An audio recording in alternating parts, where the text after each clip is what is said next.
180+ plots single డేలో ఎలాంటి possible అయింది? చాలామంది ఓపెనింగ్ ఆఫర్స్ పెడతారు, ఏవేవో చెప్తారు.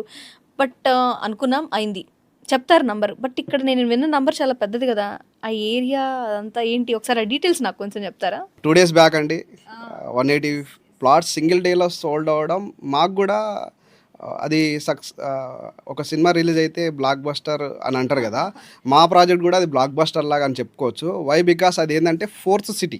ఇప్పుడు అందరి నోట్లో మీకు ఫోర్త్ సిటీ ఈవెన్ దో మన సీఎం గారు కూడా ఫోర్త్ సిటీ అని ఫోకస్ చేసి చెప్తున్నారు కదా. ఏదైతే రీసెంట్గా భారత్ ఫ్యూచర్ సిటీ అని సమ్మిట్ జరిగింది, Bharat future city summit mini Bharat future submit లాగా మా ప్రాజెక్ట్ లాంచింగ్ జరిగింది.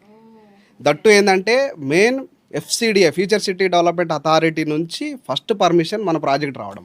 ఆహా! అవునా? ఓకే. అందులో వచ్చేసి future city gate of the entrance దగ్గర నుంచి జస్ట్ 2 కిలోమీటర్ డిస్టెన్స్లో మన ప్రాజెక్ట్ ఉండడం. అదొచ్చేసి మీకు 30,000 SFTలో ఒక పెద్ద క్లబ్ హౌస్ రావడం, ఓపెన్ విల్లా కాన్సెప్ట్లో రావడం వల్ల ఆ ఏరియాలో ఎలాంటి సెగ్మెంట్స్ చాలా తక్కువ ఉన్నాయి. అండ్ జేబీ రాబోతుందంటే ఖచ్చితంగా మా కస్టమర్స్, ప్రీవియస్ కస్టమర్స్, మిత్రులందరూ దాదాపు 2,000 కస్టమర్స్ మమ్మల్ని కాంటాక్ట్ చేసి ముందుగానే ఇన్ఫర్మేషన్ తీసుకొని ముందుగానే అమౌంట్ రెడీ చేసుకుని ముందుగానే అన్ని పేమెంట్ వచ్చిన ప్లాట్స్ అండి అవి.